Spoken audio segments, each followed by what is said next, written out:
Hello, everyone, and welcome to episode 5 of our New York Islanders franchise mode here on NHL 24. And today we are doing the 2026 playoffs and the off season. This regular season on Long Island was a very successful one. We went 54, 24, and 4 for a total of 112 points. I was second in our division, but it was third in the league. We also led the league in wins with 54. 112 is the most amount of points the Islanders have had as a franchise since the 1981-82 season. So over 40 years. We also finished with a league best goals against of 195, which I thought was very impressive.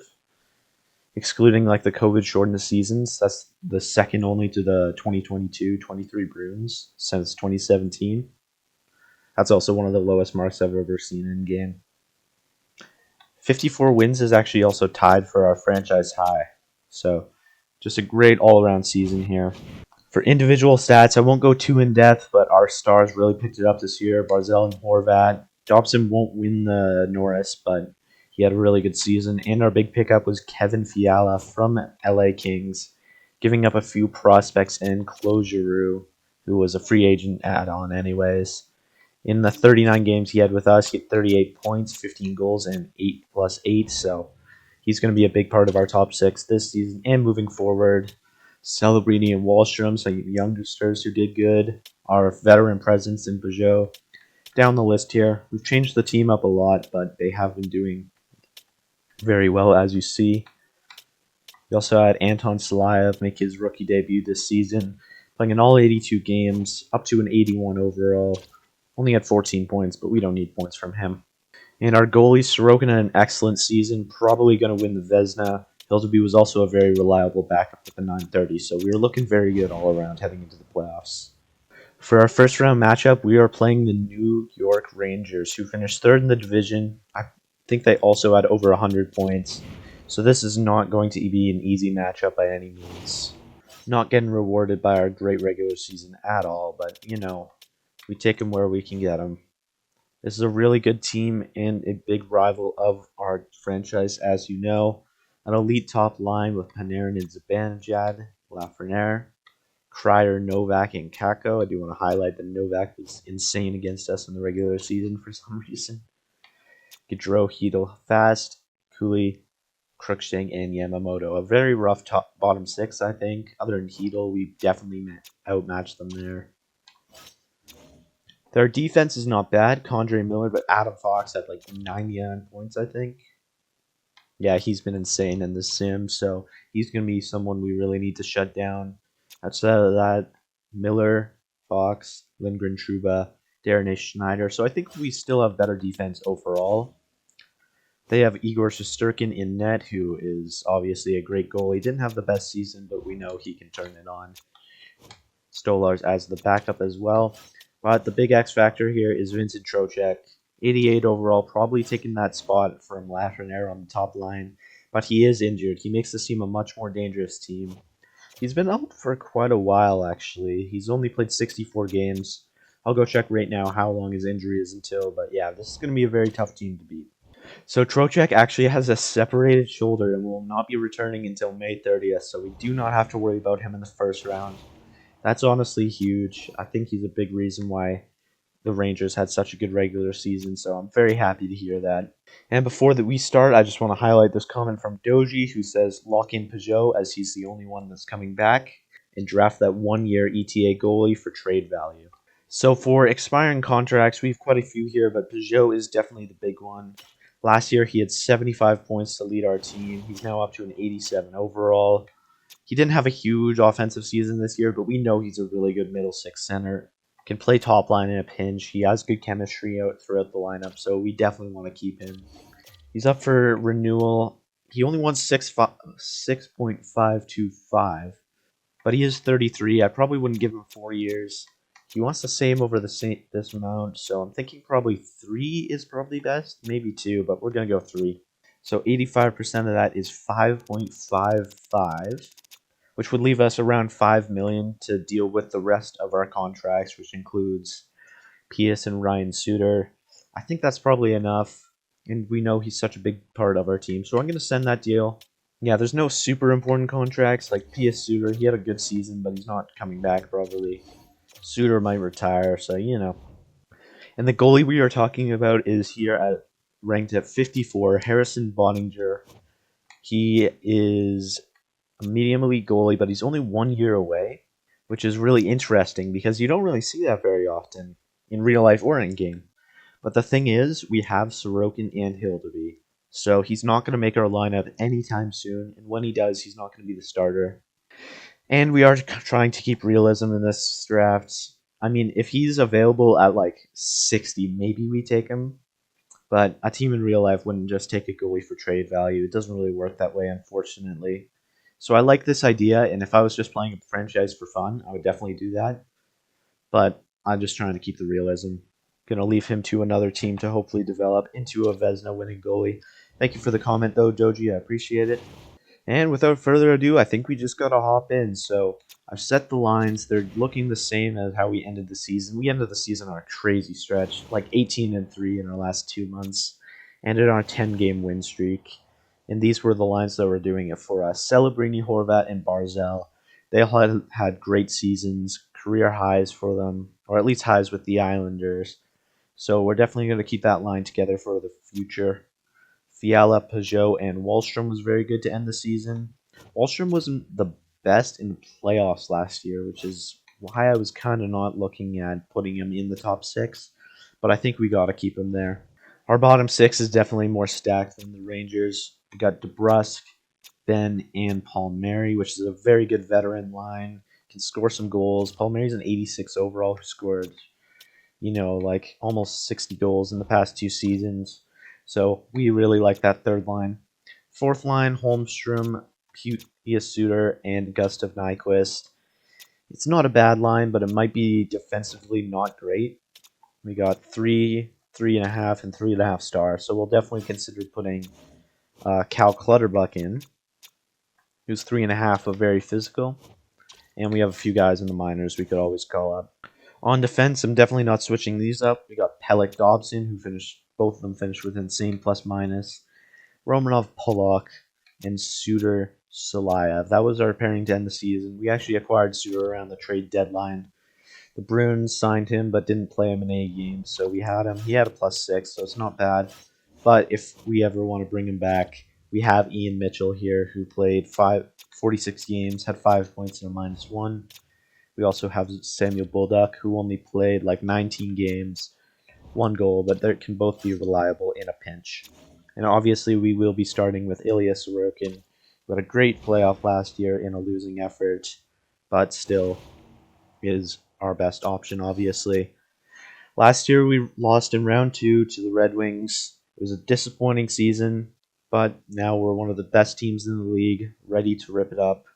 Let's go beat our rivals. Let's go embarrass our rivals. How about? Starting the game here, UBS Arena. Islanders fans haven't been excited like this in forever. It's the start of a new dynasty. Haven't won a cup since 1983.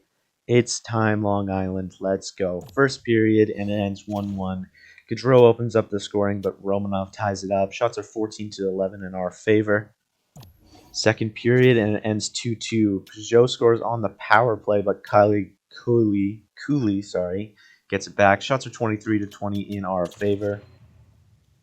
Power play to start, but gets killed off by the Rangers. I forgot to look at the Rangers' power play and penalty kill percentage. Another power play. It's an extended one, but gets killed off. Another one. Capo Caco shorthanded goal. Leading in shots by a large margin. Come on, late. Zibanejad, empty netter. So first game ends in heartbreak. We get tons of power play opportunities. Don't give up a single penalty all game. But Capo Caco is the hero. Shots in 35-32 in our favor. Shesterkin was excellent. Horvat had 2 assists. Starting on a loss. And Peugeot accepts the contract. That's a good contract, honestly. 5.55. I like that value for our 87 overall. He's going to go down he's going to go down on overall, but that's okay. I don't think I'm going to change anything heading into this game. We just need to capitalize on the power play, but I'll give them one more game to cook. Here we go. First period, 1-1 again. Nyquist opens up the scoring from the fourth line, but Capo Caco goals in back-to-back games. Shots are 14-10 in the Rangers' favor. Second period, 2-1. We take our first lead of the series.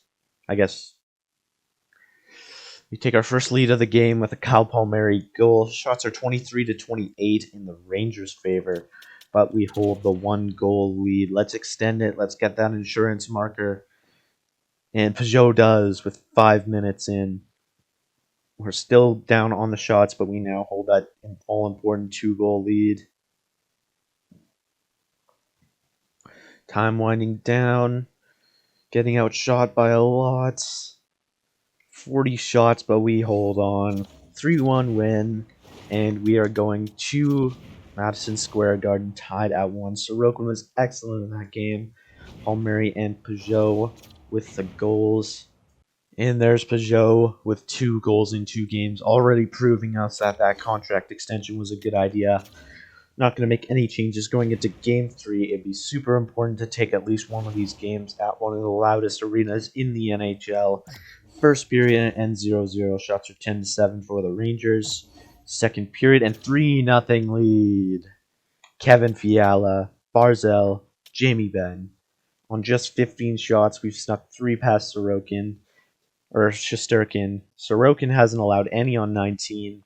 And we are going into the third period with a 3-0 lead. Looking good, but a Condre Miller power play goal early breaks the shutout, and Chris Kreider puts them within 1 just 2 minutes later. Around 10 minutes left, and we've only got a 1-goal lead. Can we hold on? Shots are about even at 24. 5 minutes left. Hold on. And Kevin Fiala gets the insurance marker. I thought that was a Rangers goal for a minute. 4-2 is the final score. We get outshot 33-26, but Sorokin stands tall again. Kevin Fiala with the insurance marker and another goal. 2 goals for him. Jamie Benn with, I believe, the game winner. And that is huge. 2-1 lead in the series. All of these games have been won by 2 goals. Let's see if we can make it an even bigger margin than that in this one. Game 4, Madison Square Garden. Let's take a 3-1 stranglehold on the series. First period and Rangers take the lead. Alexi Lafreniere goal very early. Shots are 11-9 in our favor. Second period and Tommy Novak, first of the series. We're out shooting 22-17, but we are down 2-0 heading into the third and final period.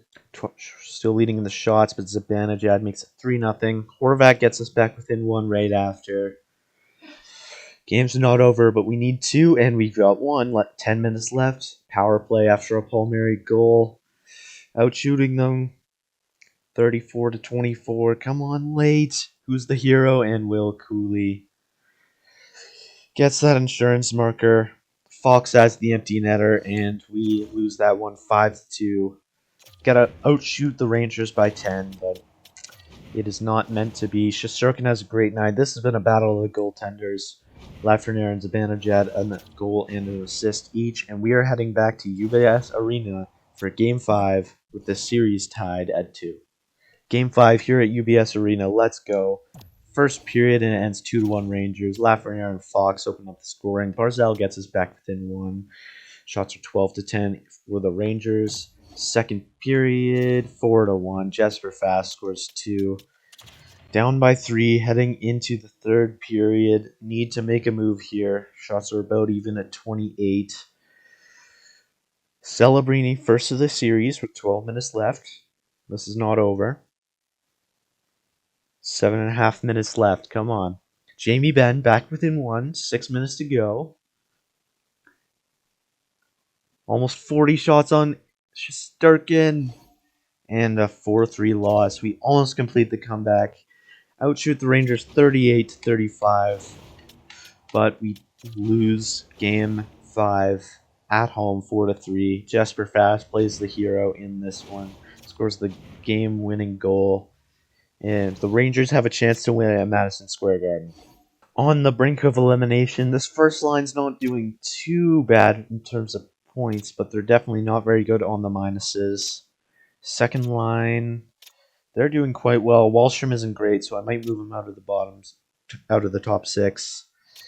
DeBrusque, Ben, and Palmieri, Nyquist, Suter, and Holmstrom. So I think there's definitely some changes to make here. I think I'm going to bring Palmieri up to the second line to get that +2.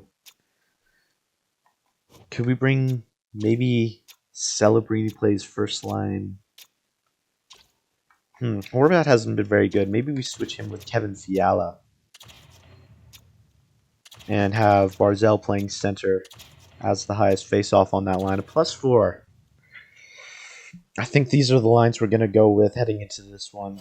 Improved offense. How has the defense been? I haven't noticed Dobson at all. He hasn't been great. Second pairing's been pretty good. Bottom pairing has been whatever. So Sorokin's definitely staying in net. He's been good when he's needed to be. Few of these losses were tough, but they're not on Sorokin for sure. Going into this game, Game 6 at Madison Square Garden, I am confident that we can take the win.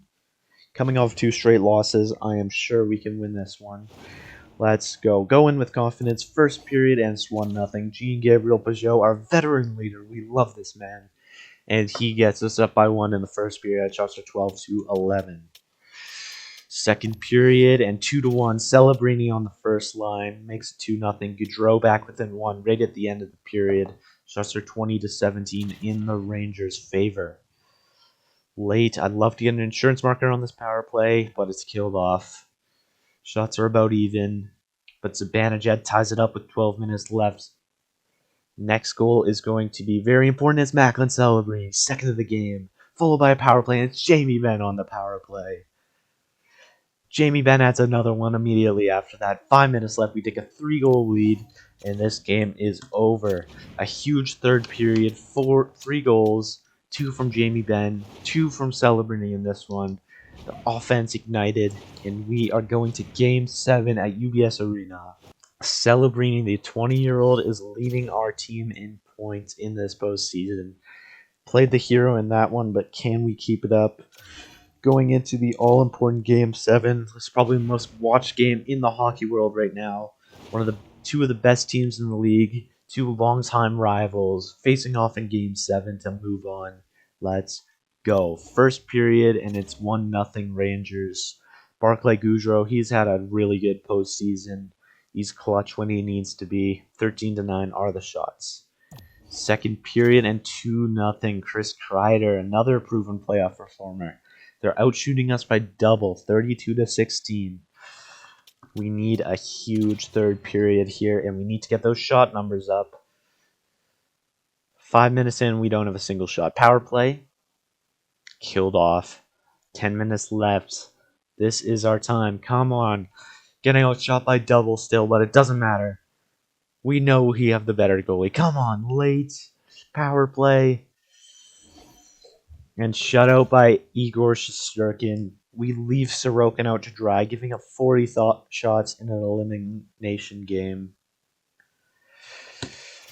And after one of the franchise's best regular seasons in like 40 years, we drop in round 1 to our rivals, the New York Rangers. Not for lack of trying, for Ilya Sorokin. Had an excellent night, but it just wasn't good enough. Shesterkin stood tall, but our offense needed to be better.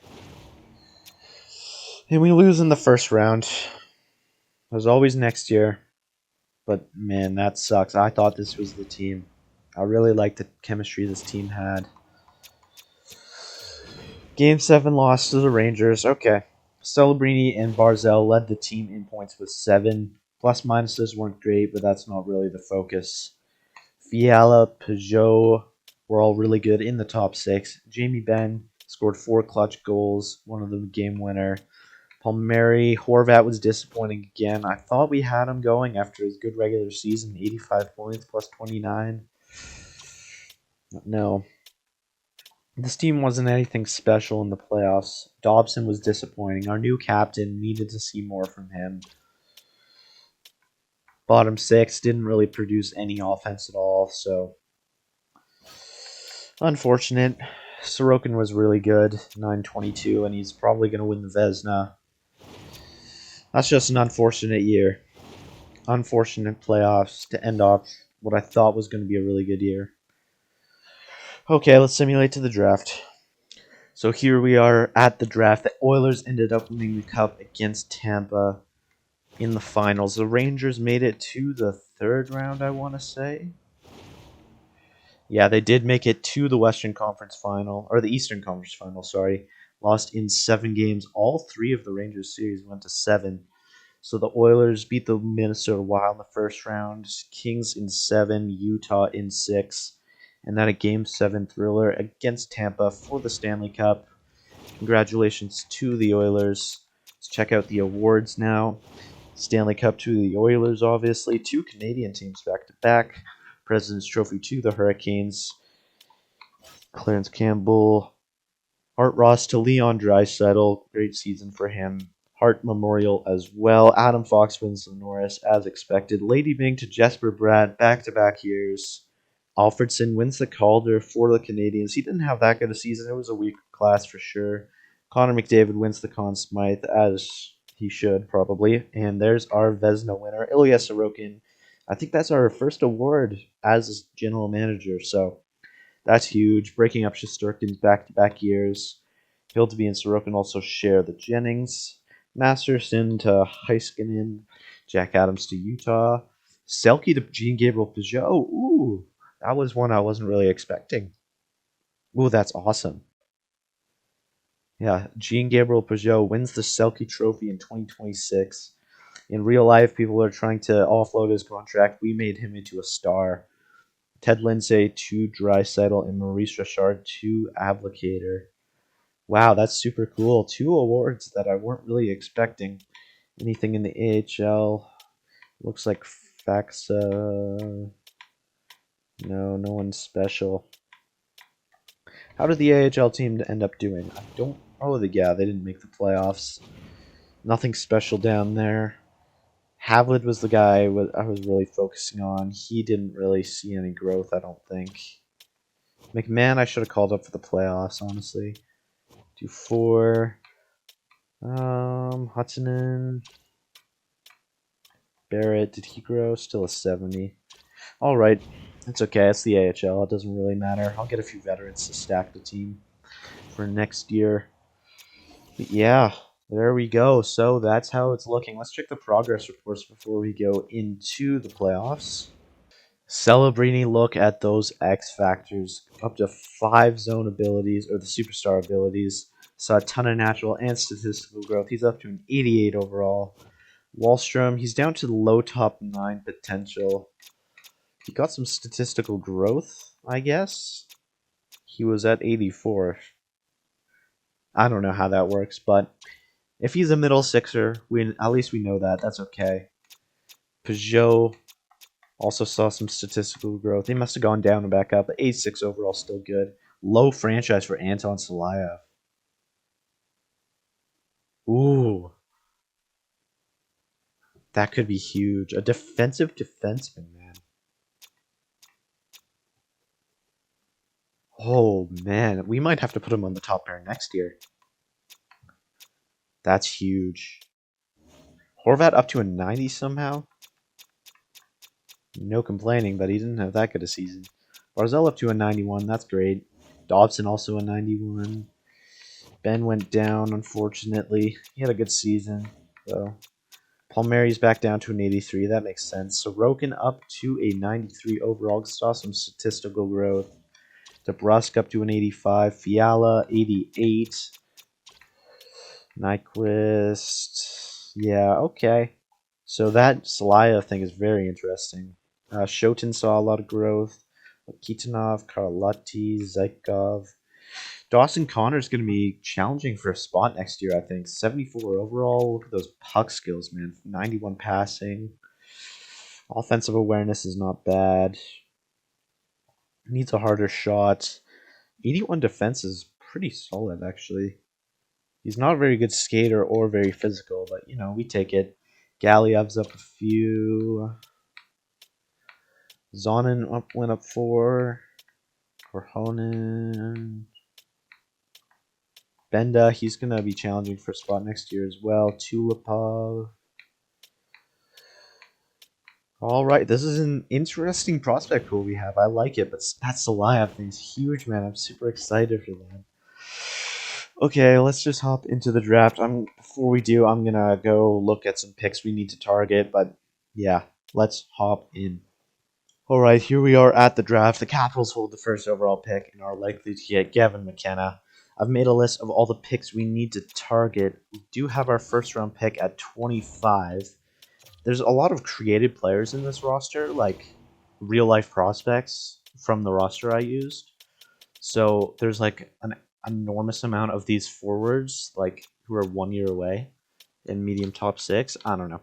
I'm not complaining because that's pretty good value. We could definitely go for Oliver Torkey, Liam Ruck.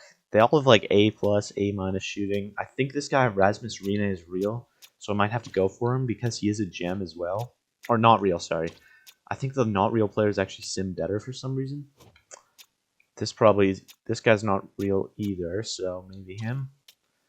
I don't know. We'll also look to maybe trade it, so I'll let you know when we do sim to my pick. Gonna make this deal here with the Sabres. 2 5th-round picks for a 6th and Simon Holmstrom. He was a first-round pick by Lou Lamoriello. It didn't really pan out, but it's okay. Thank you for your service to the organization. And there he goes, Gavin McKenna, drafted by the Washington Capitals. And an 82 overall at 1 X Factor, medium franchise. He is going to be a great player. Hopefully Washington re-signs Alex Ovechkin because he can feed him. Oh, man, that would be a dangerous top line. So, yeah, there we go. I've made a few more trades. I'll show you all of the trades I made in a minute here.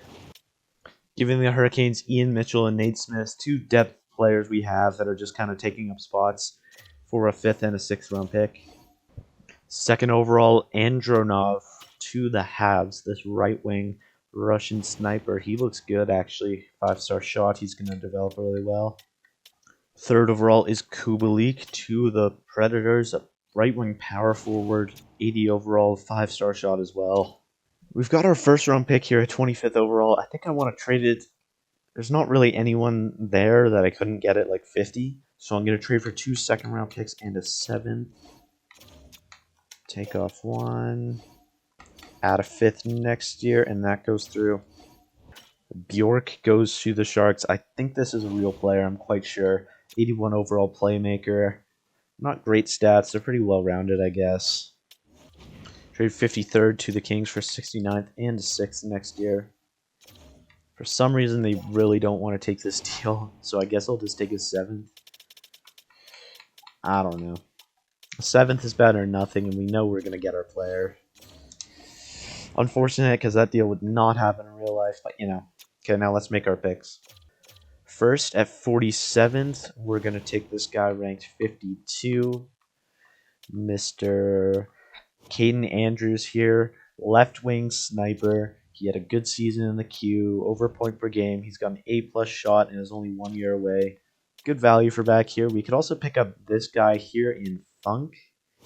He's NHL ready, but I honestly don't think that's a good pick. They never grow. We've seen with Bendo. We already have one of those, so we'll pick Caden Andrews. Welcome to the team. A 75 overall already. Great value in the 2nd round. Already got an X Factor, too. Nice. 4-star shots. Yeah, he's going to develop well, hopefully. At 69th here, we're going to take Seaman, who is a medium top 6, 3 years away. That's someone you usually get in the 1st round, so it's great value to get him here in the 3rd, 63 overall. Let's also check the players who we missed out on. Not necessarily missed out on, but people who got picked. Rubrek in Fydorov goes to the Flyers here. 3 X Factors, wicked shot. That has to be a not created player. That has to be a created player, I mean. Daxton Rudolph goes to the Flames. He was the 1st overall pick in the WHL drafts. Few high top 6s. This grinder, we were looking at him. He's 76 overall, so he's not even that good. Bunch of top 6s, all in that 70 overall range, pretty much. And we picked one of those up late in the 2nd, so no problem. Keep going. Yeah, we actually had a great pick. Funk went right after. He's a 78 overall, but no X Factors even. So we didn't really miss out on anything there. Actually, I want to see where the goalie went, though. Bottinger. You're definitely looking at her. I saw him, and he goes to the Blackhawks. 72 overall already. That's a really good pick for the Blackhawks. I think that's a good destination for him to land to. He'll be the starter there. Yeah, that's a good pick. 121 is the next selection. And we're going to pick the guy ranked 128. Just outside here is this Spike Martindale. He's got a wicked name. Medium elite goalie, 5 years away. We could go this guy too, Wyatt Myers, but he's from the Q. I don't really want to risk it, so we're going to pick this guy. Guaranteed medium elite, 47 overall, but it's okay. Let me see where this other medium elite went. And he ended up being medium elite as well, 49 overall, same player basically. 18 years old. This other guy also went 61 overall, but he is 19, so I'll take mine. Yeah, happy with that. Our next pick is at 150. We have a ton of picks in this range. First guy we're going with is ranked at 153, which is this guy here, this low elite, Nicholas Halvardson. 5 years away, but it's the low elite. You got to take the chance. 48 overall, but that's okay. Our next pick here at 153. We're going to take the guy projected at 158, who is Tristan Hamilton out of the NLA, another 5 years away in low elite. 49 overall. Same thing with our next pick here, which is getting offered a trade. No thank you. Medium starter just went. We're going with the one at 161, which is this Beckett guy. Another guy, 5 years away, low elites, and you can guess who our next pick is here. Another low elite with the very next pick. It's the Steve, what's his name? Steve Bochensky. Exact same player. Good to have in the system. At least one of those will probably turn into an NHLer. All in that mid 40 overall, but that's such a good 5th round for us there. I think we only have one more important pick at 188. I guess I traded up a bit too far, but it's not worth going trading back, so we'll just take this Fred Barney guy. Low top 4, 5 years away. Just throw a dart at the board, 54 overall. This guy just went as well. Lance Bjork, or Logan Bork, sorry. He's from the U.S. system. He is a low elite, but he's only 59 overall at 20 years old. So I'm not too mad I missed it out. And that's our draft there. I'll just skim through the rest of it and see if we missed any important players. The Chandler Regan guy went at 137. Medium top 6. Only a 47 overall, though. This guy, Tristan Rowe, went to the Senators at 74. Defensive defenseman, 18 years old, low top 4, 69 overall. He would have been a good ad, but it's okay. We already have a few defensemen like that, so I don't really mind. This guy here, too. Jay Sawchuk, 3rd round pick, a sniper, low top 6, 65. Same thing with Jalen Simon, 92nd overall, 63 low top 4. Again, these players would be nice to have, but we already have so many like that. So yeah, that's pretty much the draft. We don't have any other picks. Doesn't look like anyone went in the 7th round either. So there we are. We don't have a 1st round pick this year, but we pick up 4 low elites, a medium elite goalie, a really good forward prospect in Andrews, who could even contend for a spot next year or the year after. So I would say that's a very successful draft for 2026. Welcome to the team, everyone. Now we'll re-sign the scouts and coaches, and then we'll look at the contracts. Okay, we have $7.8 million left in cap space. Ryan Suter is looking to come back for 2.2. Can't happen, though, I don't think. We're going to have Benda in the lineup. I think we're at least contending for it. We have Salo and Bolduc who want spots, so thank you for your service, Ryan Suter. P.S. Suter actually had a really good season. He's an 81 overall. He dropped 1 overall, but he had 23 points and a plus 12 in, less than 10 minutes, right? Yeah, less than 10 minutes. I'd like to bring him back, but that's a little bit pricey. He doesn't want an extension either, so we're going to let him go. Thank you for your service, P.S. Suter. Robin Salo, 79 overall, wants way too much. So thank you for being bottom pair defenseman for the past few years. But goodbye. Hudson Fashing wants 1 year league minimum. We'll give it to him. The rest of these players we'll just go through. I'll sign these entry-level contracts as well. Those are the big ones. So Benda, we're definitely going to sign on for sure. He is going to be a bottom pair defenseman for us, ideally. So we'll have him on. We're going to leave Andrews and everyone else here for 1 more year. But I do want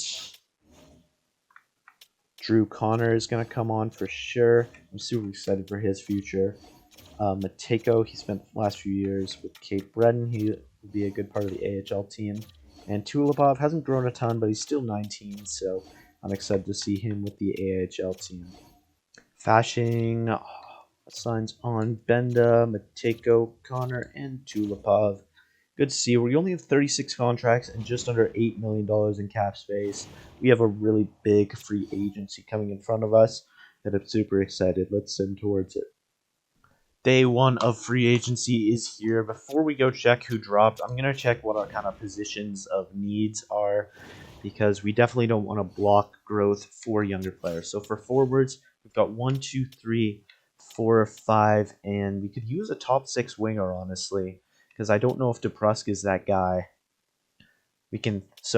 Let's say we have a hole in our top 6. This could be 7, 8, 9, 10, 11, 12. So we could definitely use a bottom 6 center and an 83 overall, probably kind of like a Pia Suter replacement, and a top 6 winger is probably what we are going for. On defense, we don't need to sign anyone. 1, 2, 3, 4, 5, 6. We'll have Ben rotating in that spot with Bolduc as well. So yeah, we are looking good on that position. And of course, we also are on the goalies, as we had the William Jennings trophy last year. So let's see who dropped.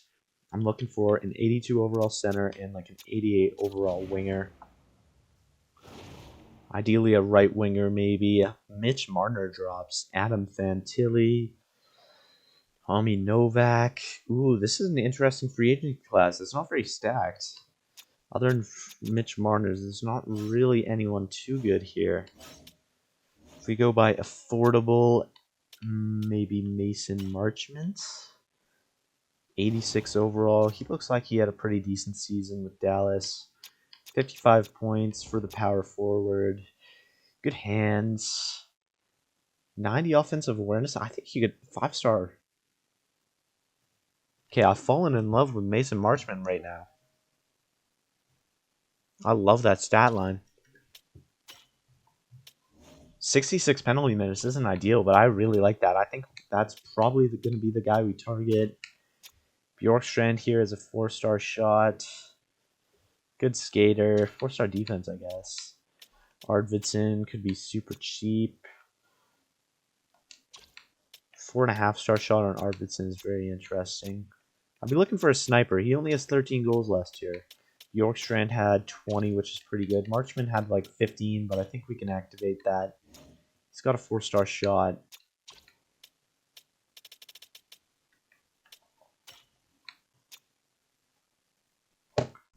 Brad Marchand here could be a really interesting ad. He would be more of a short-term fix than a long-term. He would be really good on the penalty kill. He's proven he can be a good producer even this late in his career. I think it has to be Marchand. Sonny Milano here, no. Joseph. None of these guys have any goals. Michael Backlund, whoa. He had 27 goals. I think I'm going to sign Michael Backlund as well to a 2-year deal. Maybe a 1-year deal. Oh, he wants cheap for 1 year. Let's go 1 year.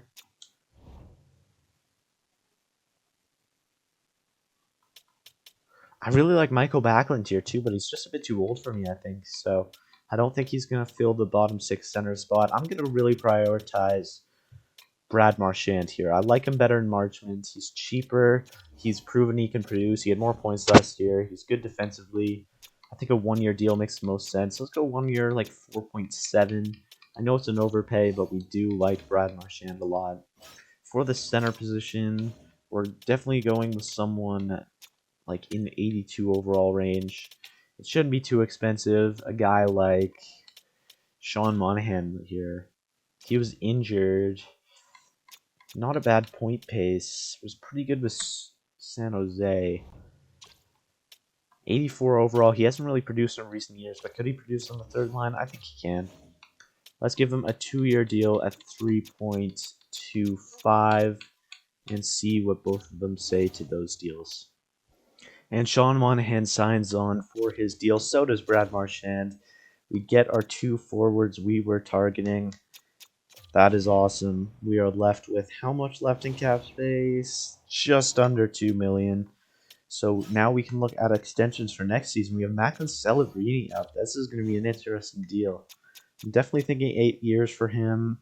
If we go 85% of that, is just over 10 million. So we'll probably wait on Celebrini's extension. Jake DeBrusk, we signed him for a cheap deal. He wants more now for sure. Palmieri, he's been good for us while we've been here. He only wants 2.2. He could fall off really hard after that. We'll probably sign that soon, but I'm going to wait a little bit. I like Nyquist, 3 million. We'll see. He might retire on that deal. Ben is going to retire this year, probably. We'll Duck, do 4. No one's super important. Huntington, I'd like to get signed to like a 3, maybe 2 years. If he's willing to take 2 years two-way, maybe he becomes an NHLer. We'll see. Is it time to sign Zonin too? He's 19 years old. He had a good season in the QMJHL. Had less points actually, but that usually happens. 74 overall. I don't know. We'll see if he's ready. But yeah, that is how the team will be looking. We'll consider extensions going into next season. Now let's sim and check out the lines that we may have. And Hutton does re-sign on that contract. I'm just seeing now that the Kings did not sign Kelly Brindamore to his entry-level deal. It kind of feels cheaty signing him, but I will. He is a good prospect to add to the system. Okay, here we are at the start of the 2026-27 season. These are the lines that our computer gave us. +5 on the first line's interesting, but yeah, let's edit these up to how we think they will be. Okay, here are the lines I'm thinking going into this season. First line, Celebrini, Barzell, Horvat. We've tried it out. We know it works with Horvat as center. We know this line works. They produced really well last year, and they all have really good X factors now. We could theoretically spread out the X factors, but I think this is probably the best way. I guess we could have like Celebrini's second line, but no, it doesn't really work. Second line, Marchand, Peugeot, Fiala. Marchand, we're looking for a big season from him. He has really good stats still, even though his physical and skating are way down. I think he can play really well with Peugeot and Fiala. That's a line that can score. It's a line that can play really good defense. So I really like that second line. Third line here, Wallstrom, Monahan, DeBrusk. My only worry here is all their passing isn't very good, honestly. I mean, Wallstrom simulates more as a playmaker rather than a sniper, so maybe that'll even it out a bit. I think that's a pretty good third line here. The fourth line's a big question. We got Palmieri. I think we're going to keep him on the fourth line for now. He's getting up there in age. We don't want his next contract to be too expensive, so we like him. He's a great veteran presence in the bottom six. Gustav Nyquist is honestly the player I'm thinking of moving on from. He has good stats, like simulation stats. He would do good in the top 6, but the 1.5-star physical just kills me. Hutton is going to make his NHL debut. He's got 99 shot power for some reason. I don't know. It's ridiculous. He's had a good few seasons in the AHL. Not a ton of points, but no one has on Bridgeport, really. 80 overall. We're going to stick him on the fourth line. And I think we'll trade Nyquist just because none of these guys have good face-offs. So we'll see if we can find like an 80 overall fourth line center. On defense, this is a big question I've had because Noah Dobson, up to a 92 overall, our captain, had a great season last year with Adam Pelech, and we know he can play there with Adam Pelech. But the thing is, I really want to stimulate the growth of Anton Salayev because of that low franchise. And now that he's got like 4-star defense and can keep up with Noah Dobson and be that guy who can maybe like fight for him, can be that physical presence, can take off that pressure from him. I'm kind of thinking I want Salayev on that top pair. It has the +2, and that'll only go up as Salayev will grow X factors. The second pair also will get a +5, which is pretty crazy. But that means we'd be having Alexander Romanov, a really good top four defenseman who's been really good the past few years, like a 30-point guy, plus 35 last year playing with Pollock, so maybe we'd have to trade him out. So I don't really know what to do. We're also going to have Benda and Bulldog fighting out for the last spot. If Bulldog doesn't make it, we'll probably just trade him. For the goalies, we already know who it is, Sorokin and Hill to be. For the power play, I think I have it figured out. Just stacking the first unit a little bit. Barzal, Horvat, Celebrini, Fiala, Dobson.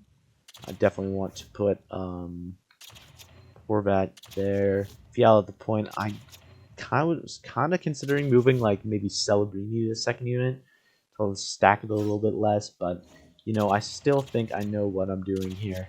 I like this power play. It actually did really well last year. We were top 10 in power play, which isn't crazy, and I think we could do better with these crazy X factors we have on this power play now. Second one, we have Marchand, Peugeot, and DeBrusque.